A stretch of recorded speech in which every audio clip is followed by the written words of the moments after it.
Graça e paz, Juban. Amém? Glória a Deus. Podem sentar. Talvez alguns jovens tenham perguntado o que o coordenador de comunicação da CBN está fazendo com esses papéis.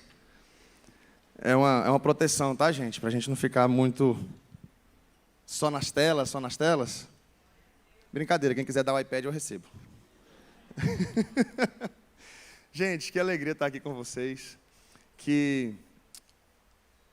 oportunidade poder compartilhar da palavra de Deus com vocês. Fico muito feliz. Muito obrigado pelo convite, pastor Lázaro. E que oportunidade de poder compartilhar um pouquinho do que Deus tem falado ao meu coração. Estar aqui nesse momento, pela primeira vez, na Batista Calvário, conhecendo aqui o pastor Anderson, estar um pouquinho mais perto do pastor Moisés. Pastor Fabiano, a gente tem andado junto aí por um tempo, glória a Deus por isso. Pastor Hélio, e uma galera boa aí. Gente, como é bom estar com vocês e desfrutar dessa oportunidade, desfrutem. Então, enquanto a Karen estava falando aqui, eu até fui ali no pastor Lázaro perguntar, vai divulgar o Mova-se? Vai ter um momento de divulgação do Mova-se, do projeto missionário. E isso que a Karen falou sobre o Conjuban, esses 3 dias aqui, é muito bom. Mas eu quero ver se você vai se inscrever depois, em uma semana, participando do Mova-se. Aí a gente vê um negócio pegando fogo de verdade. Já teve um lá em Anápolis, teve um outro agora no Pantanal. Isso foi muito marcante, né? Eu tenho certeza que Deus está falando aqui aos nossos corações. A palavra que o pastor Elcimar trouxe ontem foi muito forte. Muito forte. Eu tenho certeza que tem pessoas aí com o coração aquecendo. E Deus vai confirmar ainda mais.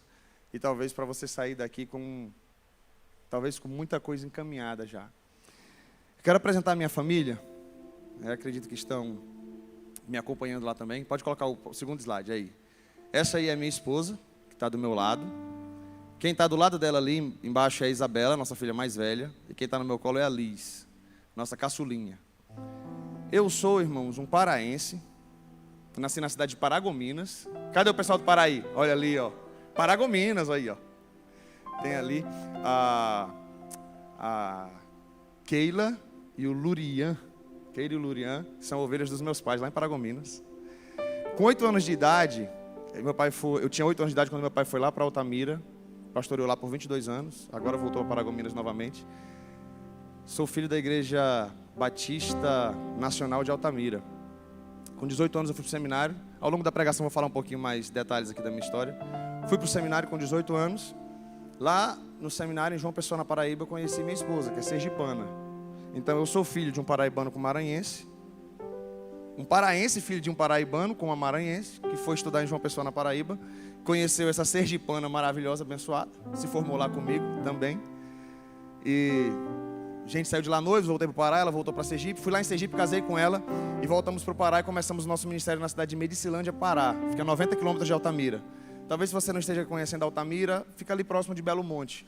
Foi a cidade que deu estrutura ali para a hidrelétrica de Belo Monte. Então, Medicilândia fica ali por perto. 3 anos e meio lá. Depois fomos para Macapá, 3 anos e meio pastoreando em Macapá, Igreja Batista Nacional Missionária. Lá nasceu a nossa primeira filha, a Isabela. E 3 anos e meio depois, fomos para Brasília. Agora em janeiro vai fazer 5 anos que nós moramos em Brasília, quando eu fui assumir a coordenação da Secretaria de Comunicação da CBN. Então hoje eu sou coordenador de comunicação da CBN. E agora está tendo uma mudança na nossa vida. Em janeiro a gente está indo para Cuiabá. Vou morar lá naquela terra abençoada, terra do pastor Lázaro aqui e da pastora Priscila. Recebi o convite para ser um dos pastores auxiliares da IBN Cristo Rei. E a gente está indo com mais esse desafio e com muita alegria no coração. Continuando ainda, trabalhando na comunicação da CBN, mas agora a partir de Cuiabá. E eu acho que vai nascer quem sabe vem um cuiabaninho aí, né? Então, é um filho de um paraibano casado com a maranhense, né? Filho de um paraibano com a maranhense, um paraense casado com a sergipana, pai de uma macapaense e de uma brasiliense, e quem sabe de um cuiabano ou cuiabana que vem por aí. É o Brasil! Gente, você pode nos acompanhar nas redes sociais, Natan Bezerra AA, eu falo para Ministérios de Louvor. Talvez alguém aqui já tenha me visto e não esteja conhecendo, porque lá eu uso um headset, fazendo análise de canções como se fosse um comentarista olímpico. Uma análise esportiva. Aí, ó, alguns estão lembrando. Eu fui pregar no Maranhão Aí o tecladista estava ali, igual o tecladista está aqui. E aí quando eu falei, ele ficou olhando, falou, não é possível, é ele? Será que é ele? Aí depois... Ah, reconheceu agora? Olha. Depois ele mandou uma mensagem, uai, já te segui e nem sabia que era você. Acho que é a falta do headset aqui, né? Gente, eu fico mais bonito com ele, né? Esconde um pouquinho a orelha aqui, ó. Gente, esse trabalho no Instagram, com o Ministério de Louvor, veio a partir do livro. Eu escrevi esse livro falando sobre música e ensino na igreja. Cantar e ensinar, a igreja aprende quando canta. Foi o meu trabalho de conclusão do curso. Então, quando eu me formei lá em 2012, esse foi a pesquisa da minha monografia. Como Paulo utilizou a música para ensinar. Eu fui para o seminário, já era ministro de louvor, né? E ninguém nunca falou sobre Paulo e a utilização da música para o ensino. Todo mundo só falava de Davi, Asaf, né? Os coraitas, salmos. E lendo as cartas de Paulo para pregar, estava lá estudando teologia, ia pregar. E quando eu fazia uma leitura lá, Colossenses 1, Filipenses 2. Isso é um trecho de um hino que Paulo insere em sua carta, os estudiosos dizem, né? Aí eu comecei a pesquisar aquilo. Aí Colossenses 3,16. Ensinando-vos e admoestando-vos uns aos outros com salmos, hinos e cânticos espirituais. Então a minha pesquisa foi, Paulo utilizou a música de maneira estratégica para o ensino da igreja. E aquilo para mim foi revolucionário, né? Poxa, a música sendo utilizada não só para adoração, ou não só como a preparação para a palavra, mas a música sendo utilizada como de fato a palavra cantada. Então depois daí eu comecei a dizer, nós não estamos agora na hora da palavra, nós estamos na hora da pregação da palavra, porque a palavra já foi cantada aqui, a palavra já foi orada aqui, vai continuar sendo falada, orada e cantada até o final do culto. Então agora é a hora da explanação dela, de maneira mais profunda, uma reflexão mais profunda, mas a palavra já foi cantada. Então aqui eu vou falar sobre o perigo que há muitas vezes da gente cantar uma coisa, às vezes o pastor vem pregar uma coisa contrária que acabou de ser cantada. Então eu falo sobre a importância do alinhamento do que se canta com o que se prega. Então no meu Instagram eu falo sobre isso e nesse livro eu detalho isso. Se você quiser, tem poucos exemplares. Eu dividi ali alguns exemplares do livro com a minha roupa na mala. Então tem ali fora, acho que só tem 25 lá, então corre, você pode adquirir. Se alguém gosta mais do digital, lá no meu Instagram você acha o link, lá o link da bio. Você pode comprar o e-book dele. Beleza, gente? A minha esposa, Anne Seabra, ela fala sobre discipulado de filhos, então se você quiser acompanhar um pouquinho a nossa rotina, a Anne mostra um pouquinho mais lá, com as meninas e tal, e sobre o discipulado de filhos, ela fala com mais propriedade. CBN.oficial é o Instagram da CBN, Debatistas, que é o podcast da CBN que eu apresento. Lá no meu canal, Nathan Bezerra, você encontra muita coisa também sobre louvor e adoração que eu tenho feito, análises um pouquinho maiores. E na TV Batista Nacional, como coordenador de comunicação da CBN, você acompanha tudo, inclusive a live do Conjuban está acontecendo lá. Você pode pegar o link e mandar para a galera da sua igreja e dizer, olha o que vocês perderam porque não se inscreveram. Vocês podiam estar aqui, então você manda o link, tá bom? Não é inveja não, gente, é só um incentivo, né? Você não tá fazendo inveja, só está incentivando eles a participarem dos próximos, amém? Afinal de contas, o Conjuban acontece de 3 em 3 anos, mas o Mova-se, o projeto missionário, acontece todo ano. Olha que legal, daqui a pouco vem mais informações sobre isso aí. Abra sua Bíblia em Mateus capítulo 16. Mateus capítulo 16.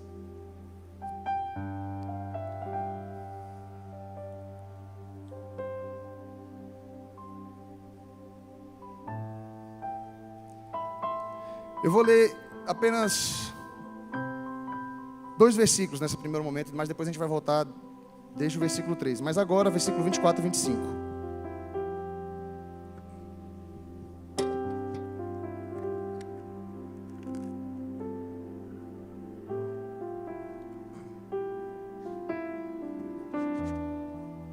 Diz assim a palavra do Senhor.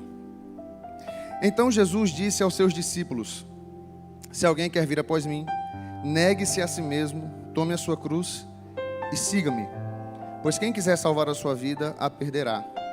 E quem perder a vida por minha causa, esse a achará. Amém? Que a palavra do Senhor continue falando profundamente ao nosso coração, assim como Ele já tem falado. Normal para que um aluno passe de ano, de uma série para outra, ele precisa alcançar uma média das notas, certo? Não adianta ele ser muito bom numa matéria e ser péssimo em outra. Ele pode ser muito bom em uma, mas ele tem que ser pelo menos mediano em alguma. Eu sempre gostei muito de exatas. Quem é de exatas aí? Levanta a mão. Aí, beleza, pode baixar agora. Quem é de humanas? Levanta a mão aí. Olha, tá vendo? Tá bem equilibrado o negócio. Eu sempre gostei muito de matemática. Não que eu saiba matemática. Se você me fizer algumas coisas, eu vou ruim. Mas eu entendi a lógica da coisa. Eu entendi o assunto. Ah, isso aqui que tem que... Então, na hora da prova eu lembrava das equações. Hoje eu não lembro de mais nada. Mas na época eu lembrava. Fazia as equações, tirava boas notas. Física, gostava. Mas quando já chegava na parte de biologia... Até hoje tem uma palavra que eu não sei mais o que significa, mas ela me traumatizou. Desoxirribose. Ribonucleicos. Eu falei assim, meu Deus, o que é isso? Primeira e única nota vermelha da minha vida, biologia. Primeiro ano do ensino médio. Aquilo me marca até hoje. Eu lembro da professora. Gente boa professora. Mas essas palavras marcaram a minha vida. A única nota vermelha da minha vida no ensino médio, 4,5 em biologia. Não fiquei de recuperação porque graças a Deus os outros bimestres conseguiram compensar esse 4,5. Mas a gente precisa ter uma média. Você, ainda que você goste muito de uma matéria, você precisa compensar em outras. A vida cristã é quase assim. Mas só que Jesus ele requer um pouquinho mais de nós. Não basta a gente ser muito bom numa matéria, péssimo em outra. Não adianta. E Deus também não quer que a gente seja só mediano em algumas outras matérias, não. A gente precisa conhecer a Deus de maneira um pouco mais profunda. Eu não estou falando de teologia, tá? Não é disso que eu estou falando.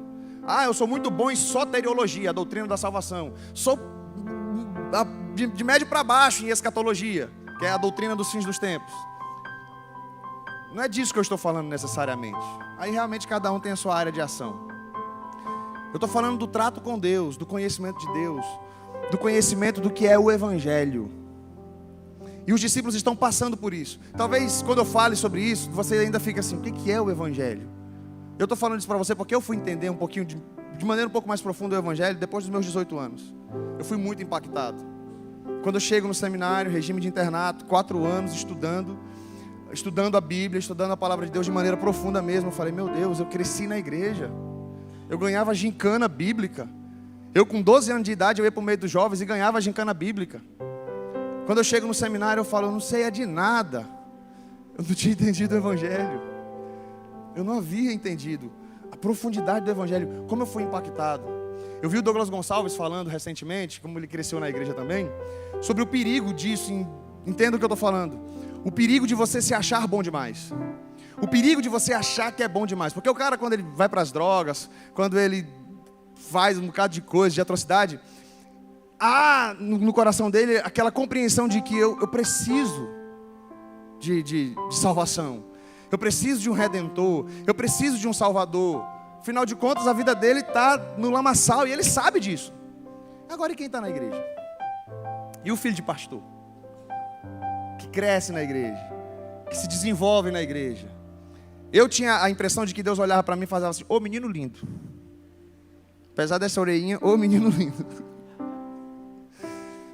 Ô menino lindo. Eu cheguei no seminário, não, eu com 12 anos já ganhava do gincana dos meninos de 18. Eu me destacava entre os meus irmãos. Meu pai mandava ler a Bíblia, eu disparava lendo a Bíblia. Cheguei no seminário com 18 anos, eu já tinha lido a Bíblia toda. Já tinha lido o Novo Testamento todo. Meu pai fazia gincana entre nós e quem ganhava, ganhei uma Bíblia uma vez. Meu irmão mais velho desistiu, ficou para trás. Falei, nem concluiu a leitura. Que isso, rapaz? Ele deve estar me assistindo agora, o Magdiel. Eu sou o filho do meio de 3. Meu irmão mais velho, Magdiel. Meu irmão caçulo, Jonatas. Meu pai pastor, minha mãe ministra de louvor. Eu cresci num ambiente muito sadio. Eu cresci num ambiente que meu pai nos estimulava a ler a Bíblia. Eu cresci num ambiente que meu pai nos fazia amar a Deus, nos obrigava a ir para a igreja. Eu vi um vídeo do pastor Elcimar com ele esses dias, dizendo assim, não pode obrigar o menino para a igreja, mas você obriga ele para a escola, né? Acorda cedo, tem que ir para a escola, tem que estudar biologia, para depois não ficar traumatizado com ribonucleico. Para depois não ficar traumatizado com desoxirribose. Vai para a escola, acorda cedo e vai para a escola. Mas na hora de ir para a igreja, não deixa o menino, para ele não se traumatizar com a igreja. Nunca me traumatizei. Eu fui tão feliz na igreja ao ponto de achar que eu era bom demais. Eu me sentia um anjinho. Aí é o perigo dos fariseus. Esse é o perigo dos fariseus. Alguém que se separou tanto, com medo de pecar, que a palavra fariseu significa santo. Começa com uma ideia boa, mas depois se torna um legalismo terrível. E essa era o meu sentimento. E talvez essa fosse a sensação de Pedro. E é isso que eu gostaria de falar com vocês agora. Eu quero trazer uma linha de raciocínio aqui para vocês, que diz que mover-se na vontade de Deus é necessário renúncia. Diga isso, mover-se na vontade de Deus é necessário renúncia. Mas é preciso que a gente entenda algumas matérias para que a gente chegue nesse estágio. E a primeira matéria que eu observo aqui é identidade de Jesus. Quem é Jesus? Olha só, versículo 13 do capítulo 16. Indo Jesus para a região de Cesareia de Filipe, perguntou a seus discípulos: quem os outros dizem que é o Filho do Homem? E eles responderam: uns dizem que é João Batista, outros dizem que é Elias, e outros dizem que é Jeremias ou um dos profetas. Ao que Jesus perguntou: e vocês? Quem dizem que eu sou? Pedro. Respondeu Simão Pedro: o Senhor é o Cristo, o Filho do Deus vivo. Eita, Pedrozão de rocha. Então Jesus lhe afirmou: bem-aventurado é você, Simão Barjonas, porque não foi carne e sangue que revelaram isso a você, mas o meu Pai que está nos céus. Nota 10 para Pedro aqui. Quesito identidade de Cristo, 10. Pedro passou com louvor. Recomendação no final da prova: muito bom, parabéns. Aprovado com louvor. Quesito identidade de Cristo. Quem é Jesus, Pedro? Quem sou eu, Pedro? Quem é o Filho do Homem, Pedro? O Senhor é o Cristo, o Filho do Deus vivo. Isso aqui é extraordinário. Os discípulos estavam andando com Jesus, eles estavam reconhecendo quem era Jesus. Andando com Jesus, eles perceberam algo que a multidão não percebeu. A multidão entendia que Jesus era talvez um profeta. E tem uma canção minha, Pão, Luz e Água. Está em Lá menor aí? Quem dizem os homens que o Filho do Homem é? Quem dizem os homens que o Filho do Homem é? João, Elias, Jeremias ou um dos profetas, um sábio, um pensador, ou quem sabe apenas um poeta. Mas eu sei que és o Cristo, o Filho de Deus. Mas eu sei que és o Cristo, o Filho de Deus. Antes que céu e terra houvessem. João 8. Eu sou. Antes que Abraão existisse, eu sou. Um pouquinho mais de João. Eu sou o pão, eu sou a luz, eu sou a água. Eu sou Jesus, o Filho de Deus, que te restaura. Aí vai um pouquinho mais. Você pode encontrar essa canção no final do livro, tem até a cifra. Pão, luz e água. Quem é Jesus? Esse EP tem 6 canções que falam sobre quem Jesus. Tem 4 canções que falam sobre quem Jesus é. O nome do EP é Homem Deus. Eu senti a necessidade de ensinar por meio da música a pessoa divina humana de Jesus. Falar um pouquinho mais de quem Jesus é. Parece que isso é só tema de seminário, mas isso aí já deu muita crise na história da igreja. Sobre trindade. Gente, eu falo sobre trindade. Tem um videozinho que eu falo: cuidado com músicas que chamam Jesus de pai. E o pessoal diz: pelo em ovo, besteira. Qual o problema de chamar Jesus de pai? O problema é que Jesus não é o pai. Ele é o filho. Ele é a segunda pessoa da trindade. Isso não é coisa para dizer assim: ah, eu gosto da parede vermelha, eu gosto da parede verde. Ah, eu acredito, nós como batistas nacionais entendemos que batismo no Espírito Santo ele é uma bênção posterior à salvação. Aí talvez um presbiteriano vai dizer: não, eu entendo que o batismo no Espírito Santo é no próprio ato da regeneração. Não, beleza. Pontos de vista doutrinários. Talvez você vai escolher ali uma melhor denominação para participar. Se você entende mais parecido com os presbiterianos, se você entende mais parecido com o Batista Nacional, tranquilo. Isso aí não fere a ortodoxia. Agora a trindade fere. Você achar que não tem problema, a ortodoxia, para quem não entendeu, a doutrina correta. Agora você achar que a trindade é besteira, não tem problema eu chamar Jesus de Espírito Santo, ou chamar Jesus de Pai. Ele entende o nosso coração, a nossa ignorância. O problema é a gente não querer se aprimorar, querer aprender um pouquinho mais, de conhecer mais sobre Jesus. Por isso eu fiz questão de ensinar por meio da música, já que eu falo teoricamente no livro sobre a importância disso, então fiz na prática o negócio. Mas quem é Jesus para você? Para os discípulos era, para a multidão, era alguém similar a Jeremias, era alguém similar a João Batista, alguém similar a Elias. Eles entendiam o conceito, talvez a parte profética do ministério de Jesus, porque ele é profeta, rei e sacerdote. Eles estavam entendendo apenas uma parte da identidade de Jesus. Jesus é um profeta. Como eu coloco na canção, popularmente, talvez algumas pessoas vão entender: quem é Jesus? Um sábio, um pensador, ou quem sabe apenas um poeta. Quem é Jesus? Um revolucionário de multidões. Talvez na faculdade que você esteja fazendo, você vai ouvir muito isso. Quem foi Jesus? Então, discute-se sobre a historicidade de Jesus. Mas se ele existiu, ele foi um revolucionário. Ah, mas Jesus, ele foi alguém que ele trouxe um conhecimento extraordinário para a sua época. Ele quebrou os paradigmas sociais daquela época. Ah, foi alguém que confrontou a religião e cuidou das minorias. Quem é Jesus? Jesus é um revolucionário. Quem é Jesus? Talvez para uma outra classe, já talvez não tão acadêmica, científica, da faculdade aí, Jesus foi alguém que fez muitos milagres. Jesus é alguém que faz milagres. Jesus é alguém que traz cura. Jesus é alguém que ele me ajuda nos meus problemas. Então, enquanto para alguns Jesus é um ativista político, um revolucionário, para outros Jesus pode ser apenas um curandeiro. Talvez para outros Jesus pode ser apenas alguém que vai te tirar de um sofrimento que você esteja passando. E a gente então começa a ver Jesus de maneira muito recortada. E a gente tem recortes apenas de quem Jesus é. Mas os discípulos que estavam andando com Jesus, Pedro chega e, de uma forma extraordinária, revelado pelo próprio Deus, pelo próprio Pai, ele diz: o Senhor é o Cristo, o Filho do Deus vivo. É muito mais que um profeta, é muito mais que um poeta, é muito mais que um revolucionário apenas. Tu és o Filho de Deus, aquele que foi prometido nas Sagradas Escrituras. Nós estamos diante do próprio Deus. Identidade de Jesus. Quem é Jesus para você? Qual é o Jesus que você prega? Qual é o Jesus que você anuncia?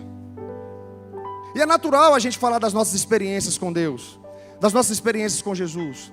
E é natural você apresentar um recorte de Jesus, porque você está falando da sua vida. Olha, Jesus foi quem me tirou das drogas, Jesus foi quem me libertou da pornografia, Jesus foi quem restaurou a minha família, Jesus foi quem me curou de uma enfermidade que eu tinha. Você está contando um testemunho maravilhoso isso, mas precisa ir além disso. A gente precisa falar mais do que isso. Esse Pedro que disse isso foi o Pedro que andou sobre as águas. Esse Pedro que disse isso foi o Pedro que teve a sua sogra curada. O Pedro que disse isso foi o Pedro que comeu pão multiplicado. Pedro que disse isso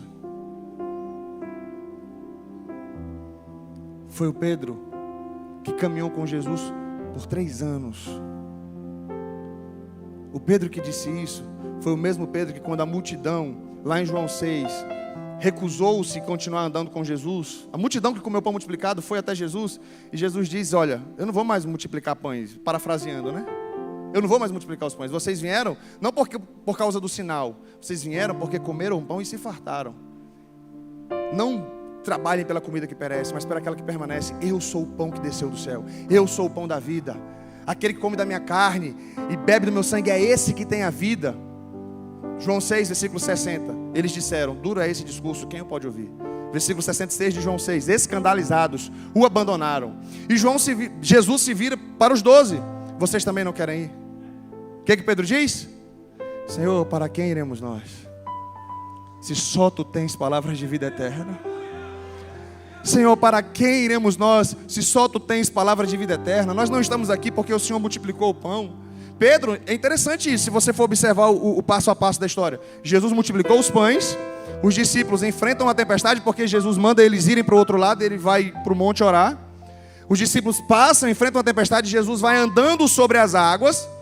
Pedro, com medo, junto com os outros discípulos, ele diz: Senhor, se é o Senhor mesmo, faz com que eu vá ao teu encontro. Pedro anda sobre as águas, nessa madrugada. Quando chega no dia seguinte, a multidão vem e pressiona. E Pedro conhecia Jesus do dia a dia, ele tinha comido o pão multiplicado, tinha andado sobre as águas. É como se Pedro estivesse dizendo: Não é nem um lugar, não é para onde nós iremos, se só tens palavra de vida eterna. É para quem nós iremos, se só tens palavras de vida eterna. Tipo, eu sei quem o Senhor é. Eu sei quem o Senhor é. Não dava para conhecer esse Jesus aqui vindo 2 domingos por mês na igreja. Não dá para conhecer esse Jesus aqui indo para um retiro de vez em quando. Ah, porque eu gosto das músicas da igreja. Não dá para conhecer Jesus dessa forma, brincando de ser crente, ou porque minha mãe é crente e ora por mim. Porque você vai chegar na faculdade e talvez se escandalize igual essa multidão que comeu pão multiplicado, mas queria mais. Você vai chegar na faculdade e vai dizer: tudo que eu vivi na igreja agora está sendo desconstruído. O que você viveu na igreja? Tudo que eu sabia de Jesus está sendo desconstruído. O que é que você sabia de Jesus? O que é que você sabia de Jesus? Me diga. Se não os feriados religiosos que tem aqui no Brasil. O que é que a gente sabe de Jesus? Talvez a gente não saiba nada. O perigo não é a faculdade, o perigo é a nossa ignorância. O perigo é a nossa ignorância, a falta de andar com Jesus, de conhecer a Jesus, de caminhar com Jesus, de quem é. Para ter uma vida de renúncia lá na frente, a primeira coisa, a primeira matéria, o primeiro quesito essencial é saber quem Jesus é. Quem Jesus é? Quem é Jesus? Segundo, coitado do Pedro agora. Eu não vou entrar nas questões polêmicas do versículo 17 ao 20, tá? Esse que tu és Pedro, sobre essa pedra edificarei a minha igreja. Versículo 21. Desde esse tempo Jesus começou a mostrar aos seus discípulos que era necessário que ele fosse para Jerusalém, sofresse muitas coisas nas mãos dos anciãos, dos principais sacerdotes e dos escribas, fosse morto e no terceiro dia ressuscitasse. Então Pedro, chamando-o à parte, começou a repreendê-lo, dizendo: que Deus não permita, Senhor, isso de modo nenhum irá lhe acontecer. Mas Jesus, voltando-se, disse a Pedro: saia da minha frente, Satanás. Você é para mim uma pedra de tropeço, porque não leva em consideração as coisas de Deus, e sim a dos homens. Ribonucleico para Pedro. Desoxirribose. 4,5. E olha lá, 4,5 aqui. Deu ruim. Pedrão acabou de ser usado por Deus, agora arreda Satanás. Porque não cogita das coisas de Deus, mas das coisas dos homens. Olha só como isso aqui é interessante. Ele falou: arreda Satanás. Ele não está dizendo porque não cogita das coisas de Deus, mas das coisas do inferno, das coisas do diabo. Arreda Satanás porque não cogita das coisas de Deus, mas das coisas dos homens. E o que é que os homens pregam? O que é que você tem ouvido? Do que é que você tem se alimentado? O que é que estava no imaginário de Pedro? O que era que estava no imaginário da população? O Messias vai vir. Beleza, eu sei quem é o Messias. Jesus é o Messias, é o Cristo, é o Filho de Deus, é o prometido. Sabe o que Pedro não estava entendendo? A missão de Jesus, ou a profundidade da missão de Jesus. Identidade de Cristo, 10. Profundidade da missão de Cristo, nota vermelha. Não estou entendendo muito bem não o que Jesus está dizendo aí. Deve estar meio depressivo, né? Acabei de ser usado por Deus aqui, estou cheio de Deus. Deixa eu aconselhar o homem. Deixa eu aconselhar. Ei, para de falar essas coisas, como é que é? Que Deus não permita. Que Deus não permita. Não permita o quê, homem? Pelo amor de Deus. Como é que Deus não vai permitir? Esse pensamento de Pedro lembra a mim, criança. Uns 10 anos, 11 anos de idade. Filme de Jesus, daqueles que passavam na Record antes da produção de Mel Gibson. Eu assistindo, Jesus com as costas, não era nem sangrando, era só aquelas marquinhas de cipó, né? E eu assistindo aquele filme, chorando, compulsivamente. E minha mãe falou assim: meu Deus, olha que coisa linda, o menino será alcançado pelo Evangelho, aleluia. E aquilo me compungiu de tal forma, só que aconteceu uma coisa, que depois eu estranhei. O pessoal, anos depois, né? Alguém compartilhou um vídeo de um jovem que tinha furtado um botijão de uma casa, tinha pulado o muro. E a população linchou esse rapaz. O videozinho mostrava de ripa. E ele já estava meio que agonizando no chão. E eu tive a mesma sensação que eu tive de quando eu vi o filme de Jesus. Depois eu vi um outro vídeo de um animalzinho sendo maltratado, chutado, escorraçado, e aquela dor no coração, aquela sensação, foi a mesma que eu vi no filme de Jesus. Eu falei, tem alguma coisa errada. Não estou entendendo o evangelho, não. Talvez essa seja a sensação natural de quando você vê alguém sofrendo. No caso você vê, até uma pessoa que precisava de alguma forma pagar pelo furto que ele havia feito, mas não daquela forma. Não da maneira como estava sendo. Aí você vê um animalzinho sendo morto, chutado e tal, de maneira terrível. E aí eu falei, rapaz, a sensação que eu tive com Jesus morrendo na cruz foi a sensação da indignação pela injustiça. Eu não estava entendendo o evangelho. Até que eu entendi a profundidade do que significava a morte de Jesus na cruz. Até que eu entendi o que significava dizer, Jesus morreu por mim. Até que eu entendi o significado do que significa do Jesus morrer por mim. Aquele Natanzinho que achava que Jesus dizia, ô menino lindo, que começou a perceber as suas misérias, o seu pecado. Esse meninozinho que nasceu na igreja, que tinha uma boa reputação, era alguém indesculpável diante de Deus. Era alguém cujos seus pecados, por mais talvez que não fossem visíveis, mas havia egoísmo, havia prepotência, havia orgulho, havia inveja, ou a inveja que havia em mim. A minha esposa uma vez foi fazer uma pregação, ela contou uma ilustração e agora virou a minha ilustração. Tu usou ela, obrigado pela pesquisa, agora eu vou usar sempre. Uma cidade pequena, um juiz participava do culto, ele era dessa igreja. E alguém que aquele juiz havia condenado, havia saído da prisão e foi para a igreja, foi para o culto. E na hora do apelo, aquele jovem que havia saído da prisão foi lá e entregou a vida para Jesus. Quando terminou o culto, aquele juiz chegou para o pastor e falou, Deus é maravilhoso, hein, pastor? Que coisa extraordinária, hein? Que maravilha. Aí o pastor falou, pois não é, rapaz, você viu? Aquele rapaz que, inclusive você que condenou, né? Ele reconhecendo a necessidade de um salvador, ele falou, não, maravilha, é verdade, mas eu não estou falando nem dele. Você está falando de quem? Estou falando de mim.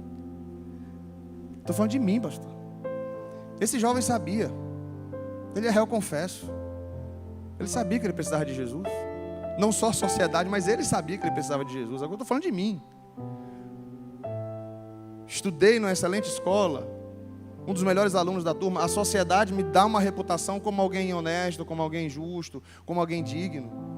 Eu entendi o miserável que sou, carente e necessitado da salvação em Cristo Jesus. Eu entendi que era necessário que Jesus morresse naquela cruz por mim, senão era eu que iria padecer e morrer no inferno, estar no inferno por toda a eternidade. Foi um milagre que aconteceu comigo, pastor. Como eu me vejo, irmãos? Como eu me vejo? Como eu me vejo naquele fariseu, da parábola do fariseu e do publicano, que subia e dizia, graças te dou, Senhor. Graças te dou porque eu não sou como esse publicano. Jejum 2 vezes por semana e dou o dízimo de tudo quanto ganho. Como eu me vejo? E Jesus disse, quem saiu justificado dali? O publicano que não ousava olhar para cima e dizia, tem misericórdia de mim, ser propício a mim que sou pecador. Quem não tiver condições de dizer, ser propício a mim que sou pecador, não vai ver o reino de Deus. Ainda que tenha a melhor reputação, ainda que seja bem quisto pela sociedade, ainda que seja alguém digno do prêmio Nobel da Paz, se não reconhecer que é um necessitado da graça de Deus, não vai ver o reino de Deus.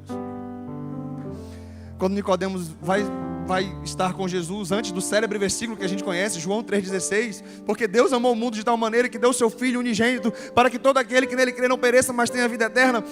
Versículos antes, Jesus está dizendo para Nicodemos, assim como a serpente foi levantada no deserto, é necessário que o Filho do Homem seja levantado, para que todo aquele que nele crê tenha a vida eterna. Sabe o que Jesus está dizendo para Nicodemos? O que Jesus está falando foi do que aconteceu em Êxodo. O povo murmurando, pecando, e Deus manda serpentes para matar o povo. E as pessoas então começam a pedir misericórdia. Moisés, tem misericórdia, o povo está morrendo, a gente está morrendo e tal. Aí Deus fala para Moisés, levanta uma serpente de bronze. Todo aquele que olhar para essa serpente será curado. O que Jesus está dizendo para Nicodemo, sabe o que é? Talvez você ache que você é como Moisés dessa história, né? O detentor da lei. O homem, o representante de Deus aqui. Olha, meu filho, se você não se identificar como aqueles murmuradores, miseráveis, pecadores que foram mordidos pela serpente, você não vai ver o reino dos céus. Enquanto você não se identificar como um pecador, não nascer de novo, você não vai ver o reino dos céus. Era o que estava faltando Pedro entender.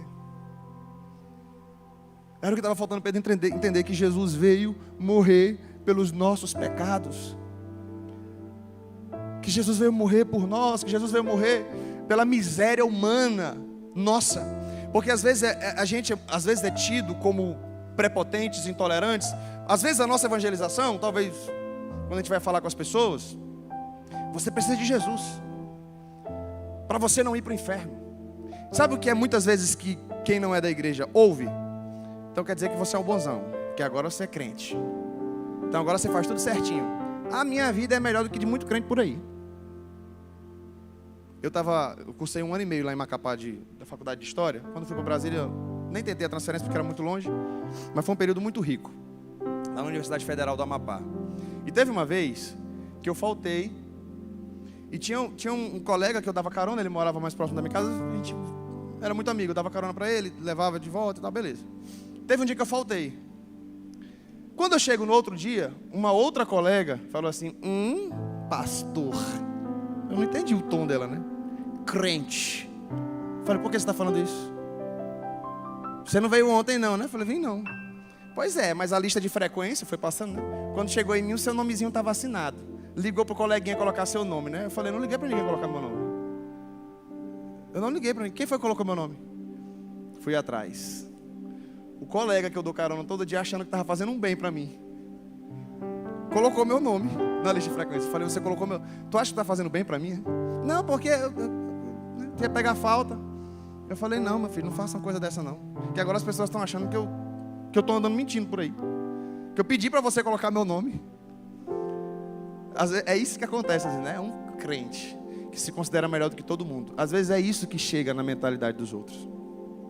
O nosso evangelismo, eu ouvi uma vez agora, eu não me recordo quem foi que falou isso. Se os pastores alguém lembrar isso, você me fala. Evangelização é um mendigo dizendo a outro, ou mostrando a outro onde encontrar pão. Charles Spurgeon. É ele, né? Tem que ser ele. É ele. É o cabra. Príncipe dos pregadores, Charles Spurgeon. Evangelismo ou evangelização é um mendigo dizendo ao outro onde encontrar o pão. É isso. É eu chegando e dizendo, olha, a única coisa que me faz ter certeza de salvação é isso, porque eles falam assim, então quer dizer que tu é bonzão, tu tem certeza da salvação. Porque se você fala para alguém, você tem certeza de salvação? Ele vai dizer, não sei, Deus é que sabe. No final dos dias a gente vai ver. Aí você pode dizer, mas eu tenho certeza de salvação. Tu é o bonzão mesmo, não peca mais não, é? Aí você fala exatamente o contrário. Sabe por que eu tenho certeza de salvação? É exatamente porque eu não confio em mim. Eu tenho certeza de salvação. Se eu confiasse em mim, não teria realmente como eu ter certeza, como você está dizendo. É impossível eu ter certeza se eu confiasse nas minhas boas obras para a salvação. Eu tenho certeza da minha salvação, porque a minha fé está em Jesus. Ele morreu por todos os meus pecados. Ele morreu por todos os meus pecados. Eu sou filho de Deus. E é pela graça, exclusivamente pela graça, que eu sou alcançado. E agora, com essa graça, o Espírito Santo habitando em mim, me habilita a viver em santidade. Agora eu tenho condições de pecar se eu quiser, mas eu também tenho condições de dizer não, porque o Espírito Santo mora em mim. Quando o Espírito Santo não mora, você vai pecar. Você até consegue fazer algumas coisinhas certas, e não é nem por consciência, às vezes é por constrangimento. Tipo assim, o cara que não é crente, ele trai a esposa, o problema não é ele trair, o problema é ela descobrir. Enquanto ela não descobre, está tudo certo para ele. Mas o crente não é assim não. Ele até pode pecar, mas o Espírito Santo está ali, ó. Se não resolver, ele manda o profeta, meu xará, Natan, para jogar na cara dele, que a indignação que ele está tendo se vira contra ele. O Espírito Santo, ele age na nossa vida. A gente precisa evangelizar dessa forma, irmãos, entendendo a missão de Cristo. Ele morreu por nossos pecados, pelos meus e pelos seus pecados. Então você chega na faculdade e fala exatamente disso. Eu sou um baita de um miserável pecador, mas Jesus me alcançou e a certeza da salvação que eu tenho é nele. É nele, é nele, é nele, é nele. Era isso que estava faltando Pedro entender. Olha só, na sequência, depois que Jesus fala, você não cogita das coisas de Deus, mas das coisas dos homens. Isso é coisa do homem.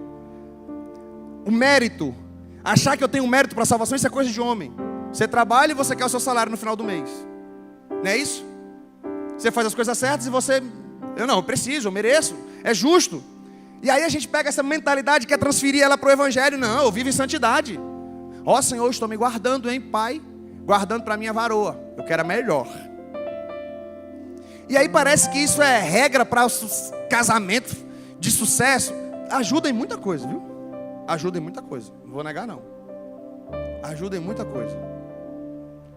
Mas isso não é receita de bolo, não, meu irmão. Eu estava lá pastoreando, no começo do meu ministério, uma irmã chegou assim e falou: pastor, eu sempre aprendi que o dízimo, ele protege a gente, sabe? Ela falou: a minha vida é toda torta, eu passo por umas provações aí, mas também eu dou lugar. Mas a fulano de tal, não. Fulano de tal, desde que eu conheço ela, dizima direitinho, ama Jesus, faz as coisas tudo certinho. Eu não entendo por que ela está passando essa provação. Eu não entendo por que ela está passando essa luta. Eu falei: irmã, a senhora aprendeu errado. Glória a Deus pela fidelidade da irmã. Mas isso aí é Deus, vai entender as coisas. Talvez aconteceu por uma escolha errada. Ela dizimou, eu dizimo bem direitinho, vou casar certo. Vai orar, meu filho, vai pedir direção de Deus. Existem decisões erradas que a gente toma.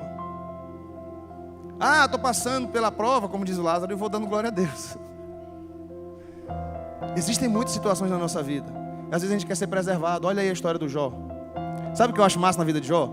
Começa assim dizendo: homem íntegro, reto, que se desviava do mal. E termina depois que Deus faz uns questionamentos bons para Jó.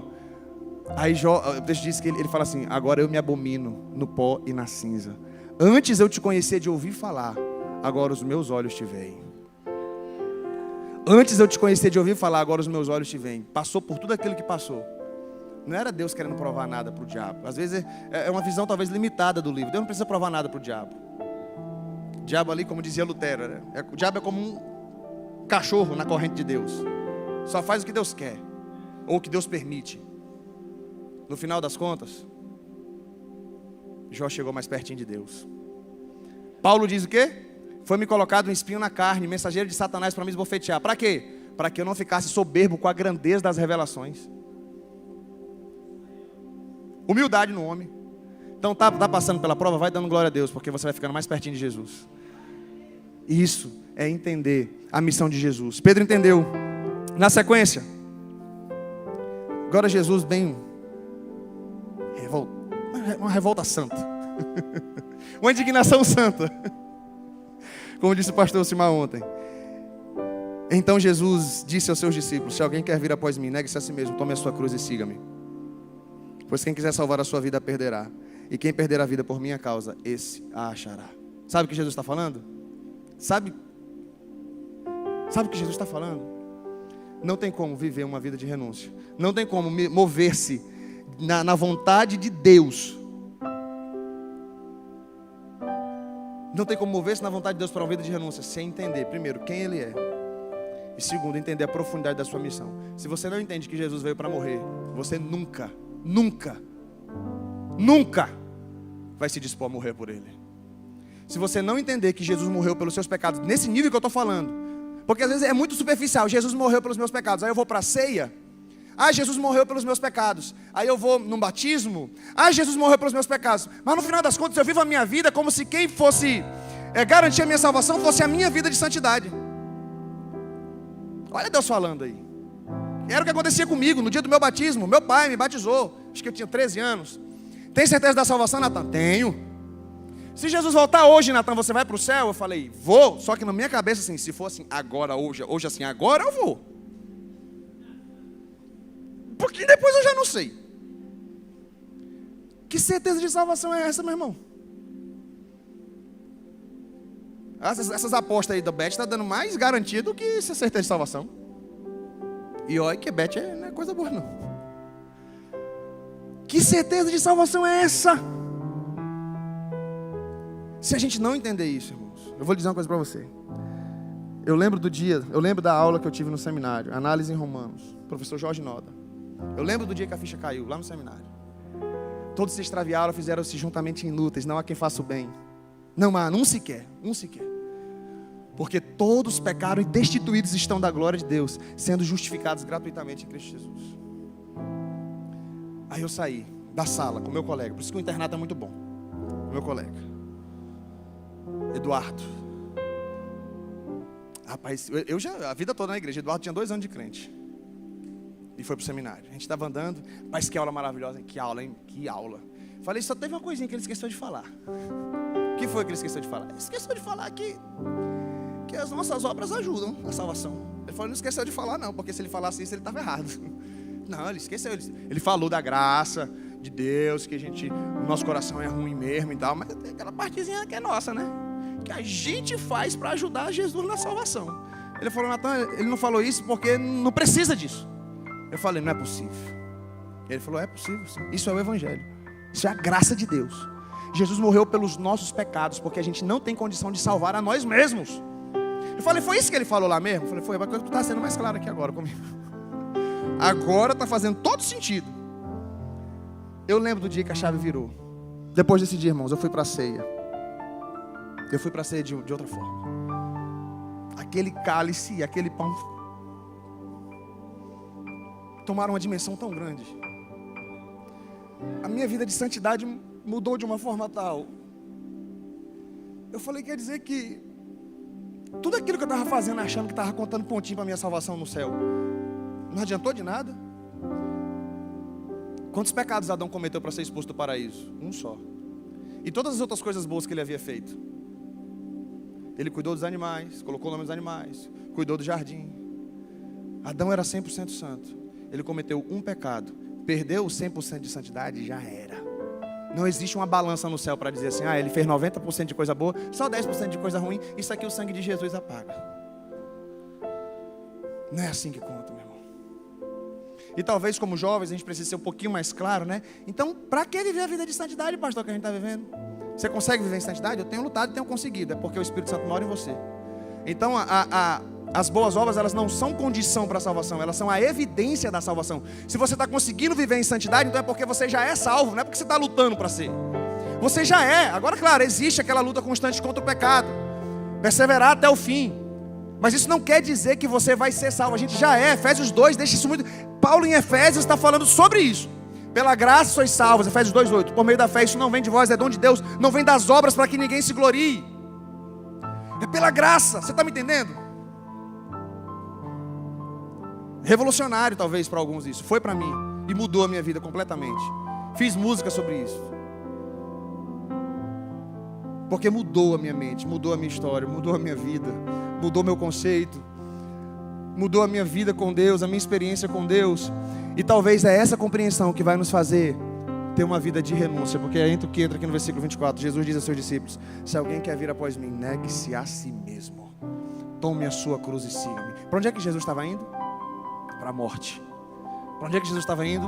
Para o Calvário. Para onde é que Jesus estava indo? Morrer, se entregar. E quem quiser vir após mim, negue-se a si mesmo, tome a sua cruz e siga-me. Pois quem quiser perder a sua vida, quem quiser ganhar, salvar a sua vida, a perderá. Mas quem perder a sua vida por minha causa, esse a achará. Gente, esse nível de renúncia que Pedro não estava entendendo nada, que os discípulos não estavam entendendo nada, entendiam quem era Jesus, sabiam quem era Jesus, mas não estavam compreendendo a missão de Jesus. A missão de Jesus é morrer pelos nossos pecados. A missão de Jesus é morrer por seres miseráveis como você e eu. E quem está falando aqui para vocês? É alguém que Deus preservou. Glória a Deus por isso. Hoje eu tenho essa visão, mas antes eu não tinha. Eu não sei o que é uma balada, irmãos. Às vezes alguém fala assim de algumas coisas que tem na festa, eu não sei nem do que estão falando. Eu não sei o que é um cigarro, eu não sei o que é uma lata de cerveja. Eu não sei o que é ter tido uma noite com outra mulher, a não ser a minha esposa. E depois de casada ainda. E eu entendo que nada disso conta ponto para a minha salvação. E na realidade isso é cuidado de Deus comigo, é graça. Eu sou um baita de um miserável e luto todo dia contra a inveja. Luto todo dia contra o orgulho. Luto todos os dias contra pensamentos ruins. Luto todo dia para matar o velho homem que de vez em quando quer ressuscitar. Como dizia Lutero, eu achava que o velho homem havia morrido nas águas do batismo, mas descobri que ele sabe nadar.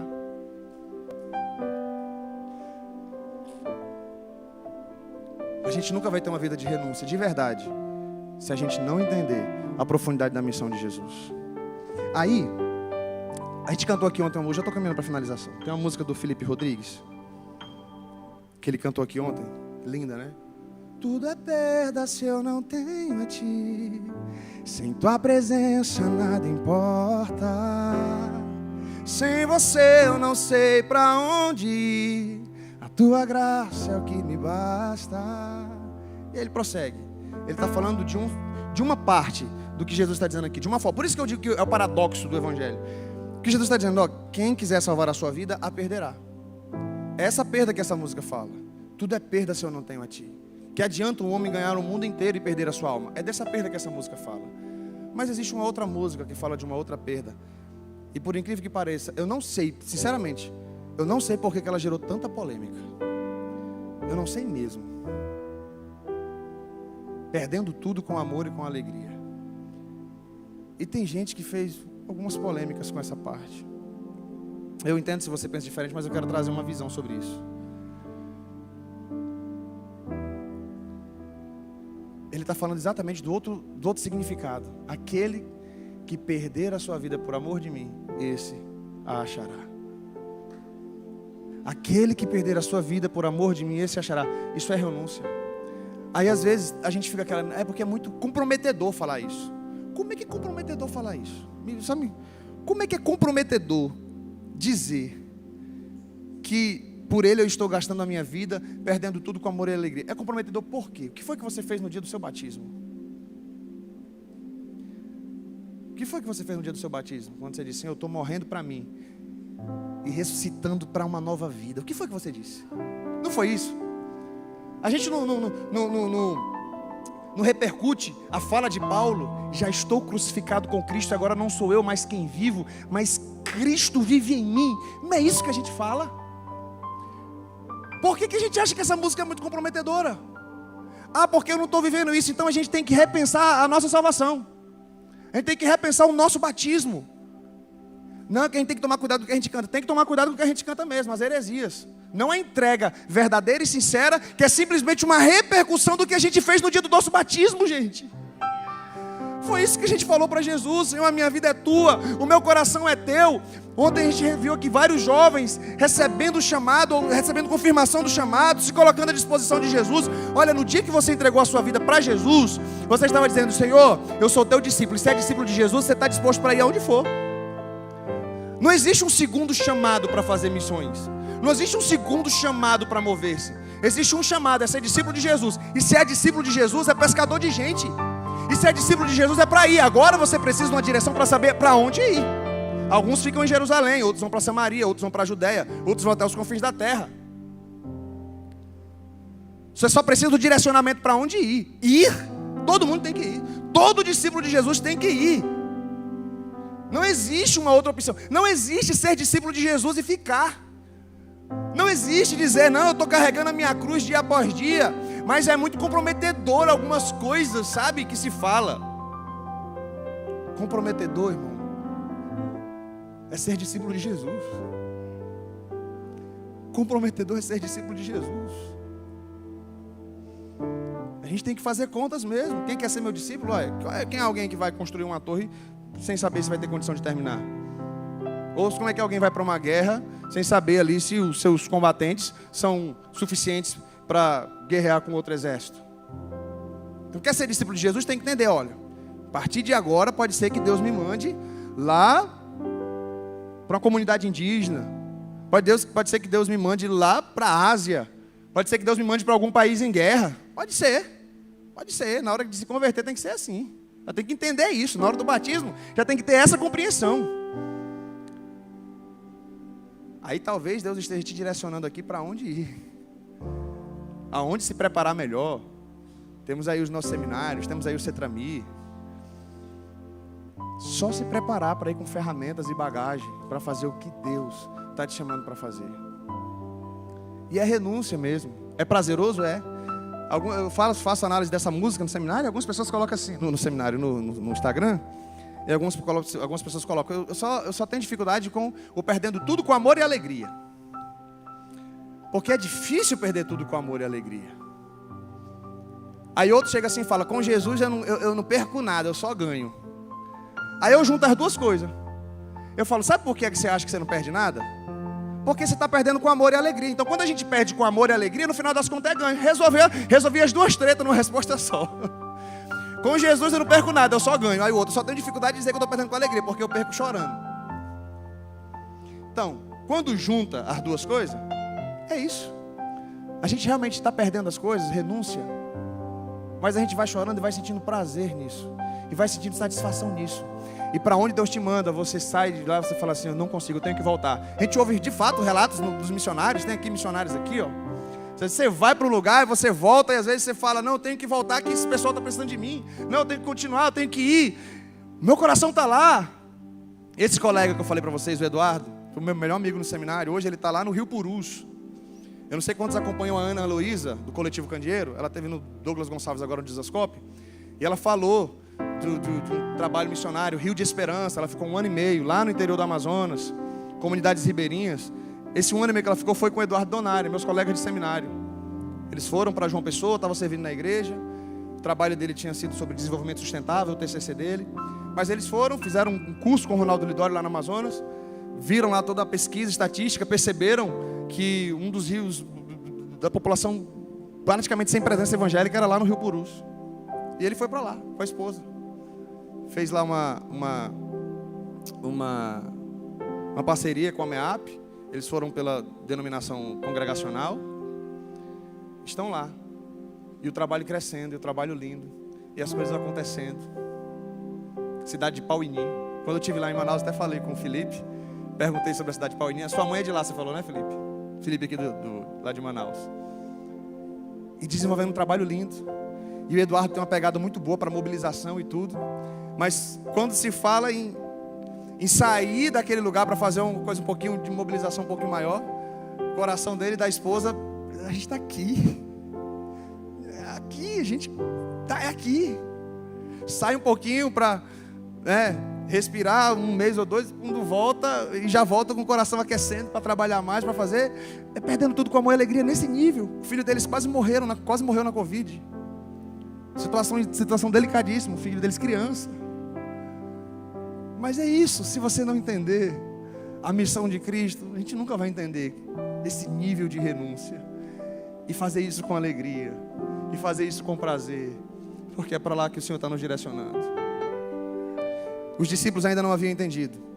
Passou o tempo.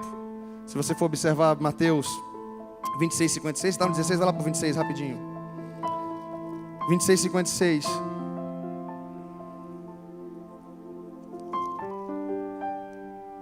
Tudo isso, porém, aconteceu para que se cumprisse as escrituras dos profetas. Então, todos os discípulos o deixaram e fugiram. Na hora que Jesus estava sendo preso, Jesus falou. O Pedro, que confessou a identidade de Jesus, que tomou uma repreensão por não entender a missão de Jesus, continuou sem entender nada. Olha, tem que carregar a cruz, tem que me seguir. Continuou sem entender nada. Chegou lá na hora que Jesus foi preso, ele vai lá, ele corta a orelha do soldado. Ele achou que era para guerra, para vencer e tal. Não entendeu nada. E todo mundo, não foi só o Pedro não, todos fugiram. Os estudiosos vão dizer que lá em Marcos vai falar de um que saiu lá nu, correndo com o lençol, ficou nu, o lençol caiu. Vou dizer que era o próprio Marcos, estava ali um jovem. Todos fugiram. Pedro ainda negou 3 vezes. E antes ele achava que, não, Senhor, olha só, o fariseu, que nem eu era. Não, Senhor, ainda que todos te abandonem, eu não. Pedro, tu vai me negar 3 vezes. Jamais, Senhor. Pedro negou. Pedro chorou amargamente. Vocês acham que melhorou logo aí? Melhorou, não, continuou. Jesus ressuscitou, sabe o que aconteceu? Não acreditaram nas mulheres. Depois você pode ver com mais calma. Versículo lá em Mateus 16, do 9 a 14 vai mostrar isso. Marcos. Tem algumas palavrinhas que dizem assim, ó, não creram. Mas também nestes eles não creram. Depois dos 11, enquanto comiam, Jesus chegou para eles, censurou-lhes a incredulidade e a dureza de coração, porque não acreditaram nos que tinham visto depois de ressurreto. Os discípulos não estavam acreditando nada disso. Eles ainda não estavam entendendo. Mas depois que Jesus apareceu para eles, depois que Pedro foi restaurado, 3 vezes: sim, Senhor, eu te amo. Pedro, tu me amas? Sim, Senhor, eu te amo. Pedro, tu me amas? Senhor, tu sabe todas as coisas, eu te amo. E aí Jesus, no final de Lucas, ele diz assim: permaneçam, pois, na cidade, até que do alto sejais revestidos de poder. Eles haviam entendido a missão de Jesus. Os discípulos no caminho de Emaús haviam entendido a missão de Jesus. Era necessário que ele viesse, que ele morresse. Jesus explicou para eles, todos eles depois, tudo que constava a respeito dele, nos salmos, nos profetas, na lei. Eles entenderam a missão de Jesus, então era necessário que ele morresse e ressuscitasse. Maravilha. Permaneçam, pois, na cidade, até que do alto sejais revestidos de poder. O revestimento de poder veio, Atos 2. E Pedro então se levanta para pregar de maneira extraordinária. Vamos lá, Atos 2. Olha a pregação de Pedro. Versículo 22, Atos 2, 22. Israelitas, escutem o que vou dizer. Jesus o Nazareno, homem aprovado por Deus diante de vocês com milagres, prodígios e sinais, os quais o próprio Deus realizou entre vocês por meio dele, como vocês mesmos sabem. A este, entregue conforme o plano determinado e presciência de Deus, vocês mataram, crucificando-o por meio de homens maus. Porém Deus o ressuscitou, livrando-o da agonia da morte, porque não era possível que fosse retido por ela. Versículo 33. Deus ressuscitou este Jesus, e dito isso, todos nós testemunhamos. Exaltado, pois, à direita de Deus, tendo recebido do Pai a promessa do Espírito Santo, derramou isso que vocês estão vendo e ouvindo. Pedro agora pregando sobre a missão de Jesus, a profundidade da missão de Jesus, não só quem ele era, mas que era necessário que ele morresse, ressuscitasse ao 3º dia. E agora, aquelas pessoas estavam provando do dom, estavam vendo o derramar do Espírito Santo sobre eles. Sabe qual é, mais uma vez, o resultado disso? Versículo 41. Então os que aceitaram a palavra de Pedro foram batizados, havendo um acréscimo naquele dia de quase 3.000 pessoas. Agora eles estavam pregando o evangelho com ousadia. Agora eles estavam pregando o evangelho com poder. Agora eles já não estavam mais fugindo. Agora eles estavam entendendo a identidade de Jesus, atrelada à missão de Jesus. E agora eles estavam pregando sem medo. Depois, próprio Pedro, capítulo 5, final, versículo, depois de serem açoitados, versículo 41. E eles se retiraram do sinédrio muito alegres, por terem sido considerados dignos de sofrer afrontas por esse nome. Eles foram açoitados. Mas o que o texto diz? Permaneçam, pois, na cidade até que do alto sejais revestidos de poder. A igreja estava crescendo, estava muito gostosinho em Jerusalém. Olha, coisa boa. Dons espirituais, manifestação de Deus, tudo em comum, né? Pequenos grupos, grandes grupos, comunhão, maravilha de Deus. Mas aí, ó, aí lembra, tá? É até que permanecer na cidade até que aí Estevão é martirizado. Atos 8, versículo 1. Saulo consentia na morte de Estevão. Naquele dia teve início uma grande perseguição contra a igreja em Jerusalém. Todos, exceto os apóstolos, foram dispersos por onde, ó? Regiões da Judéia, Samaria. Alguns homens piedosos. Versículo 4. Enquanto isso, os que foram dispersos iam por toda a parte pregando a palavra. Filipe foi à cidade de Samaria e anunciava Cristo ao povo dali. E aí, ó, a palavra foi saindo. Judéia, Samaria, chega lá em Antioquia da Síria. E aí, a palavra de Deus vai se expandindo. Sabe por quê? Sabe como foi que eles conseguiram se mover? Quando entenderam a missão de Cristo. Quando foram revestidos de poder, ferramentas do Espírito. E a palavra de Deus saiu de Jerusalém e começou a ser proclamada em toda parte. Talvez, para você mover-se e entender renúncia nesse nível, seja preciso se aprofundar mais e mais na missão de Jesus, na identidade dele primeiramente e na sua missão. E a gente faz isso com intimidade e com conhecimento das Escrituras. A intimidade fez Pedro saber quem ele era, quem Jesus era. O conhecimento das Escrituras lhe fez compreender de maneira mais profunda a sua missão. Eu tinha intimidade com Jesus antes de ir para o seminário. Eu buscava Jesus, eu orava, Deus falou comigo, me deu convicção do meu chamado, me deu certeza do meu chamado. Eu sabia quem era Jesus, mas eu ainda não havia entendido a sua missão. E por não entender a sua missão, eu tinha muita dificuldade de viver uma vida de renúncia. Eu ainda tenho, mas eu tinha muito mais. Eu consigo lutar agora com as armas, com mais conhecimento e com dependência de Deus, para buscar todos os dias viver aquilo que o Senhor tem para mim, entendendo que é o melhor. Os discípulos foram martirizados. Esse Pedro, que entendeu a vontade de Jesus, morreu crucificado de cabeça para baixo. O Paulo, que se converte na sequência, morreu decapitado por amor a Jesus. Os outros discípulos foram martirizados por Jesus. Eu não estou falando de vida fácil. Eu estou falando de renúncia.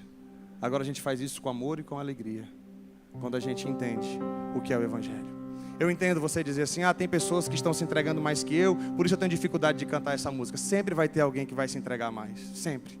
Talvez aquele irmão que está num contexto de perseguição, que morre com um tiro na cabeça, talvez ele fale assim, eu jamais poderia cantar essa música. Por quê? Porque tem alguém que está sendo torturado, 5 anos, sofrendo. Eu não fui torturado, então talvez eu não seja digno de cantar essa música. Aquele que está sendo torturado é que poderia cantar. Sempre vai ter nível mais profundo de renúncia e de entrega. A questão é saber se você está servindo a Jesus, entendendo que isso pode acontecer com você um dia. Se entregando por Ele nesse nível e dizer, Senhor, a minha vida é Tua. Eu não tenho por preciosa. Eu não tenho a minha vida por preciosa. Eu estou aqui para Jesus. Talvez essa seja uma palavra dura para jovens que estão começando a vida. Os discípulos eram jovens. Eu quero que você fique em pé. O pessoal do louvor pode vir. Os discípulos estavam ouvindo isso de Jesus jovens. Às vezes a gente tem aquela ideia de que eram talvez pessoas de 40 anos. Eram jovens. Eram jovens. Pedro era casado, nem sei se os outros eram jovens, começando a vida. E Jesus dizendo, assim como me perseguiram, vão perseguir vocês também. Assim como fizeram comigo, vão fazer com vocês também. Qualquer mensagem na sua mente contrário a isso, qualquer mensagem contrária a isso, dizendo, não, essa mensagem é muito dura, essa mensagem é muito forte, isso não vai acontecer contigo, talvez ouça agora Jesus dizendo assim, arreda Satanás. Essa voz aí não é de Deus, é dos homens. Cogita das coisas dos homens. Talvez você está aqui hoje nesse seminário, nesse congresso, pensando assim, hoje eu vou receber a confirmação do meu curso que eu vou fazer, para ter minha independência financeira, para ter minha estabilidade financeira. E talvez o que o Senhor está falando aqui com você hoje é, a dependência é de mim. Nem todos aqui vão se inscrever no seminário para se tornar um pastor ou um missionário de tempo integral. Mas todos aqui são discípulos. E independente da sua formação, eu sempre gosto de falar isso para jovens, independente da sua formação qual seja, a prioridade é o reino. Eu vou ser um médico, a prioridade é o reino, não é a estabilidade financeira. Alguns jovens que estão aqui já me ouviram falar sobre isso. Tudo quanto é pregação eu pego no final, para ser para jovem eu falo isso. Talvez o Senhor quer te usar como médico em uma outra nação, em alguma comunidade indígena. Aí você fala, eu saí de São Paulo? Eu? Sair da capital onde eu estou para ir para o interior? Não, isso é coisa de pastor, isso é coisa de missionário. Não, meu irmão, isso é coisa de discípulo de Jesus. Busquem, pois, o reino de Deus em primeiro lugar. E essas coisas, que coisas? Comer, beber e vestir, lhes serão acrescentadas. A prioridade é o reino de Deus. Aí, sim, a medicina vai te trazer o teu sustento, a engenharia, a pedagogia, a psicologia, o mercado de ações, seja lá o que for que você está sendo preparado nesse cenário para ser o seu sustento. Mas eu quero que você entenda que discípulo de Jesus, coloque isso aí em planos inferiores. O reino de Deus é o primeiro lugar. Para onde é que o Senhor tem te chamado? Para que o Senhor tem te chamado? Vamos cantar essa música aí? Talvez se você não tinha coragem de cantar essa música, reconsidere agora. Reconsidere agora. Coloque a mão no seu coração e diga, Senhor, foi no dia do meu batismo que eu falei isso. Foi lá no dia da minha entrega a Jesus que eu fiz isso, que eu falei isso.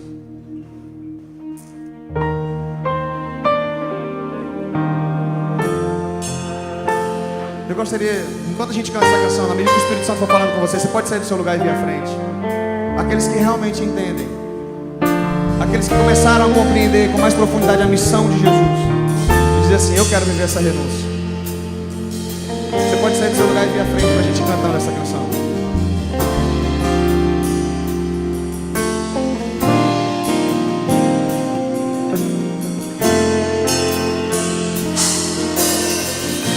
Tô preparando o caminho, endireitando as veredas, cada vez mais diminuindo. Deixa o Senhor falar o teu coração, continuar falando. O que importa quem fez, em Ele o meu prazer está. Eu não sou digno de desatar a sua sandália. Em Ele a minha vida está. Eu caminho com a certeza de que Ele virá. Aleluia. Por Ele que eu estou gastando a minha vida, perdendo tudo por amor e com alegria, dono dos meus dias. Estou preparando o caminho, endireitando as veredas, cada vez mais diminuindo. Oh Deus, toca esses corações, Pai.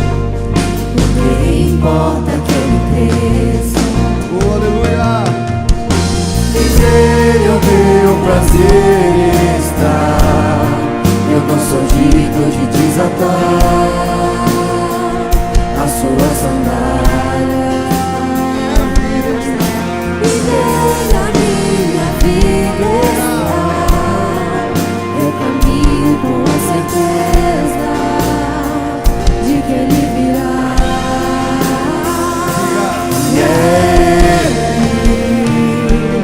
Por Ele que eu estou gastando a minha Deixa o vida, Senhor trazer à sua mente as renúncias. perdendo O tudo. que é que você precisa abrir mão hoje? E com O alegria, que é que você precisa abrir mão por dono Ele? dos meus dias. Pra Ele, pra glória dEle. Oh, aleluia. Por Ele que eu estou gastando a minha vida, perdendo tudo por amor e com alegria, dono dos meus dias. E Ele virá,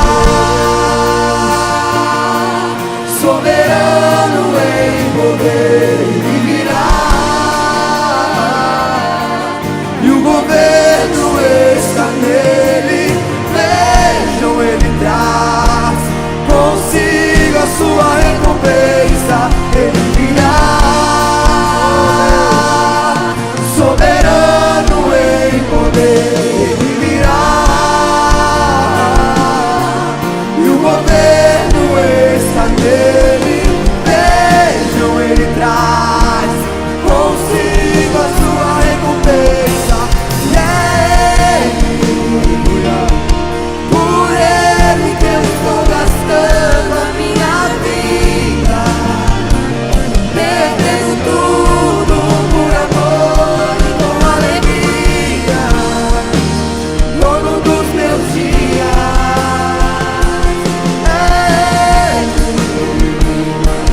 Por Ele que eu estou gastando a minha vida, Perdendo tudo por amor e com alegria, dono dos meus dias. Talvez o Senhor tenha chamado alguns aqui. Talvez o Senhor está confirmando em alguns aqui de fato ir para um seminário, para se preparar, igual foi falado aqui ontem. Quero só falar um pouquinho rapidamente da minha experiência enquanto você ora. Eu recebi meu chamado com 15 anos de idade, convicção, certeza de que o Senhor ia me preparar, que eu tinha que me preparar. Mas com 18 anos de idade, eu estava apaixonado por uma jovem lá da igreja e não queria ir. E Deus usou muito o meu pai. Deus falou: Natan, você vai. Foi um momento de guerra muito grande. Eu dei muito trabalho pro meu pai. Que eu falei: não, eu vou fazer, eu tenho convicção do meu chamado, mas eu faço aqui à distância, eu faço aqui um EAD. E eu dizia pro meu pai: deixa eu ter as minhas experiências. experiências, eu quero ter as minhas experiências. E quando eu dizia isso, meu pai dizia que Deus falava no coração dele: não deixa o Natan ter as experiências. O Natan vai quebrar a cara, não solta o Natan. E meu pai não me soltou. Eu dei muito trabalho pro meu pai. A minha criação sempre foi muito rígida. Eu lembro de uma vez que eu falei assim pro meu pai: o senhor tá querendo me mandar para um internato masculino onde tá cheio de macho? Eu tô querendo ficar aqui para namorar com uma jovem, o que o senhor tá querendo? Quando eu falei isso pro meu pai abriu a porta do quarto, foi se ajoelhar e falou: Senhor, o Natan tá cego. Abre os olhos do Natan, Senhor. E por obediência, meu pai falou assim pra mim: Natan, vai, fica 6 meses. Depois de 6 meses a gente conversa. Eu sabia que Deus tinha algo na minha vida, mas eu estava querendo ser guiado pelas emoções. Eu não estava querendo fazer uma renúncia necessária. E eu fui pro seminário por obediência e orei. Eu sabia o que era certo a se fazer e eu orei. E Deus falou profundamente ao meu coração: o teu lugar é aqui, fica e se prepara. E eu voltei, fui lá na jovem, falei: olha, acabou, qualquer expectativa acabou. Fui chorar no colo da minha mãe, era meu pai apontando destino, minha mãe me ajudando no processo. E eu voltei pro seminário, concluí o seminário com 22 anos, saí de lá noivo com a minha esposa Anne, que eu conheci no seminário. Tudo que eu vivo hoje foi resultado da obediência que eu tive nesse momento crucial da minha vida. Talvez a renúncia que você precisa fazer hoje, por alguns anos, escondido em algum lugar, no seminário. E talvez tenha alguns aqui que Deus esteja falando especificamente, não é AD para você. Vai para algum lugar específico, é um internato, é abrir mão mesmo, talvez de algum emprego, de algum relacionamento. Talvez o Senhor esteja falando com alguns aqui que é uma renúncia, talvez desse nível. Mas se você quer ser usado por Deus de maneira poderosa, talvez você precise de renúncia nesse momento. Deus colocou meu pai na minha vida, que se não fosse ele, talvez esse retiro, esse congresso seja um direcionar de Deus para você, uma confirmação talvez do que o seu pai ou algum líder tem falado para você, eu não sei. Mas eu creio que tem alguém aqui que Deus esteja falando de maneira muito profunda, de maneira específica, de uma renúncia muito profunda para viver a vontade de Deus. Para que você consiga se mover na vontade de Deus, seja preciso fazer uma renúncia. Se é com você que Deus está falando de algo muito específico, nesse nível, ouça a voz de Deus.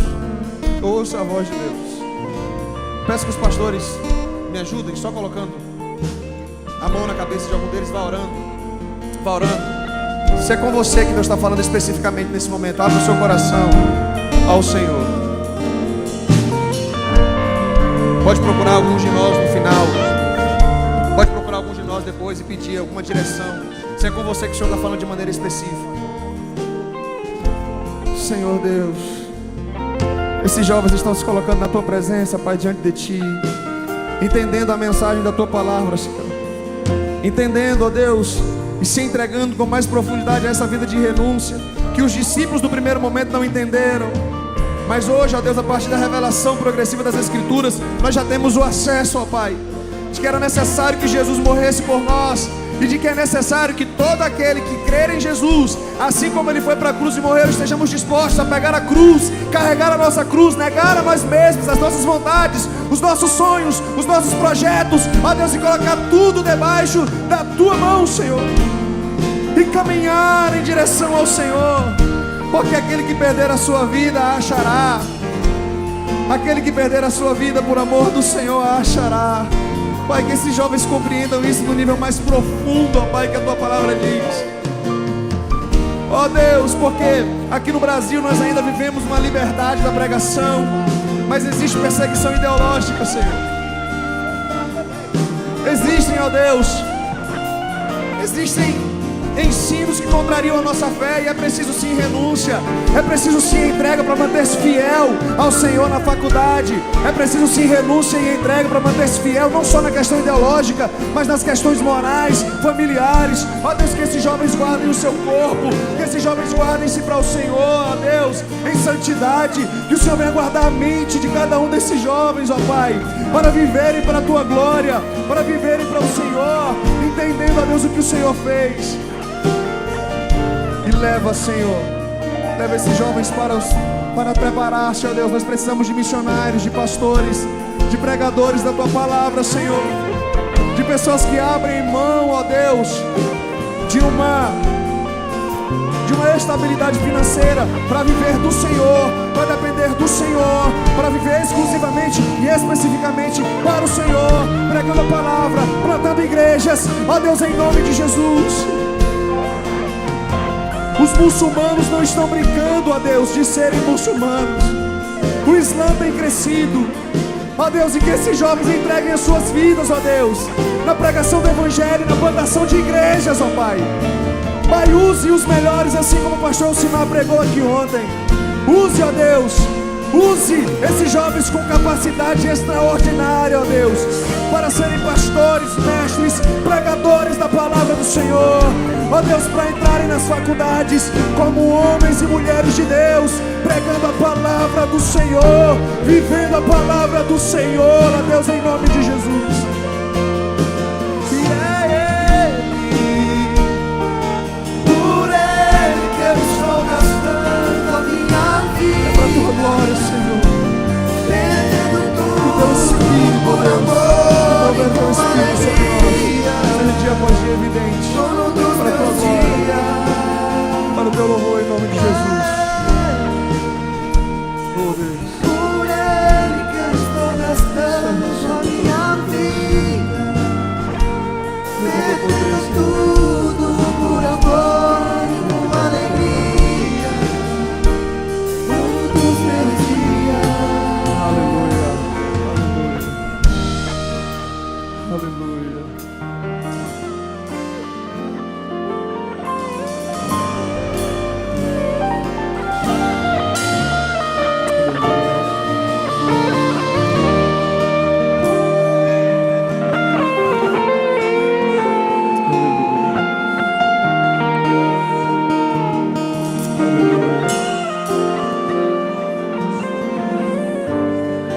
Aqueles que com quem o Senhor já falou podem voltar aos seus lugares. Aleluia. Aleluia. Se tem alguém que sentiu especificamente o chamado do Senhor, então, da maneira que eu falei, o Senhor te trouxe aqui, você já talvez já tenha algumas opções, mas ainda estava na dúvida, pode nos procurar no final. É uma decisão muito importante de se fazer. Mas que o Senhor esteja contigo. Como o pastor Elcimar falou aqui ontem, eu sinto a mesma coisa.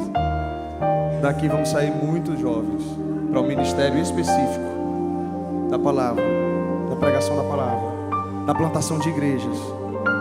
E o reino de Deus vai ser impactado em nome de Jesus. O reino de Deus vai ser expandido. O mundo vai ser impactado para a glória de Deus. Dê uma salva de palmas ao Senhor e pode voltar ao seu lugar.